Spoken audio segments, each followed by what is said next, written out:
Hi everybody, KPG-GOONER here, and welcome to a review on Gran Turismo Sport Demo. Now this is just going to be my opinion and my opinion only. Now I played this for 5 hours yesterday, and I'm just going to tell you what I liked and what I didn't like. Now the campaign I had a go on, I mainly had a go on the mission challenge, but I did have one go on the driving school. Now this is pretty much going back to the roots of the Gran Turismo games, and I always like this anyway, so this is going to be a good feature on the game. And if you're into testing your skills against the computer and your friends, that is an area where you're going to enjoy. Now the mission challenges were really good. I actually got into this one and I actually completed the stage one, and yeah, some of them were really challenging. I did like that, and obviously you get rewards. So, and you're like I said, you're testing against your friends. Now the circuit experience wasn't open, so I can't really comment on that.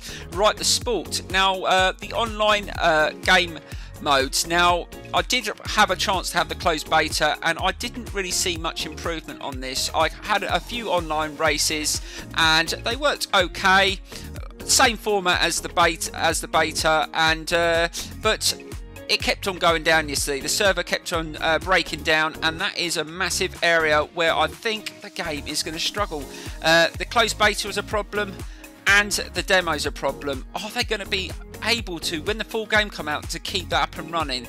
Now there is all this information stuff with the live reports which I just went through. I wasn't really interested in that, but the brand central did look good to me. I did like this. I did scroll through this a few times, having a look at all the different vehicles, their prices, all the vehicle stats, and it gives you a lot of information. Obviously the showroom is obviously with all the car stats and all the prices, all those credits that you're going to have to save up. That I thought was good. And some of the other stuff I liked, obviously the channel for greater information about the cars, the museum for history, the related spots. So much to take in if you're into learning about all the different cars, where they originate from, and all the history behind them. It's a good area to come in, and there's so many aspects of this that you can unlock during your career, which is really good. So I did like that. So I think that's a big positive. Now this side can just connect to the server.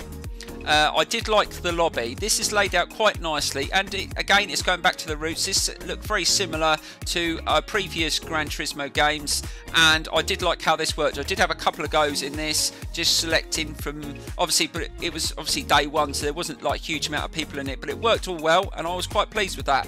I think this will be used a lot more than this set obviously online lobby races. Now this side of it, now I'm into art. I do like doing nice thumbnails, and I did like this. This was spectacular to me. Some of the locations you can choose, and there's a lot of stuff that you can unlock as well for this. I did like this, being able to plant your car there, being able to adjust so much. And if you're into like your photos, and obviously all these stuff that you can customize and change, and this is very good. I was very impressed with this, and I can see a lot of people having amazing thumbnails when this game comes out. Just being able to use all this and sending your pictures to other people, because you can share a lot. Nearly all the content on this, the photos, your races, everything can be shared on this game. That worked very well, so that's another big positive. Right, so what else did we have a look at? Let's just go back. All the menus seem to be the same as the beta. Nothing really was changed on that. It all worked well, although I did think it still needs a few more options on camera views and stuff like that in the cars. Obviously the sounds were pretty good. I thought that was quite impressive, and I did like this as well. This is a feature that I always like, customization, be able to change the designs on your car liveries, your helmet liveries, and your suit. That's all good, and you can share these designs as well, so that's another good thing as well. I did like that. The library, obviously, that was all the stuff. This is another section I liked as well, the mileage exchange. You can rack up those miles, earn some points, and you can spend them in here. Very good. Again, I was really happy to see sections like this. I do like all this sort of stuff, so this is another big thumbs up from me. So the only real issue I have is mainly around the online content and the online racing. Is it going to stand up? The servers have been an absolute nightmare from the first time I played at the closed beta, and even yesterday.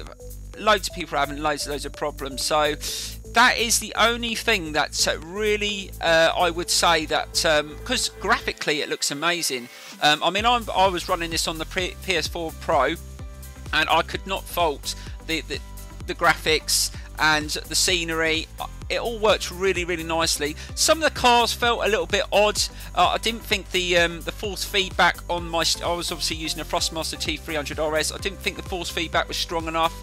They still need a few more options in there. But these are all things they can improve and fix. So I would say, yes, it is worth buying. I mean, I'm looking forward to the campaign and working my way through. And if it's as good as previous Gran Turismo games have been, I'm looking forward to it. All the licenses and all this area looked really good.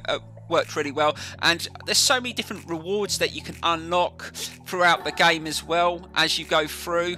So yeah, all the options seem to be good. I must admit, I did enjoy the layout. Look, this is what I was talking about. All these unlockable rewards and achievements, the gallery, it all worked very, very nicely. So I reckon this game is worth buying. I mean, I've obviously been playing Project Cars 2, Assetto Corsa and all that, and for actual racing, those games are good, but for the all-round package, this is going to offer, for the average gamer, even for controllers. I did have a quick go on the controller as well. It seems very, very good. The biggest thing that I liked yesterday on this game was rallying. You got to try the rallying on this game. I thought that was very, very good. I hope you enjoyed this review. This was only my opinion. I hope you enjoyed the video. Please give it a big thumbs up, and I will see you soon for a full walkthrough on this game. See you later, guys.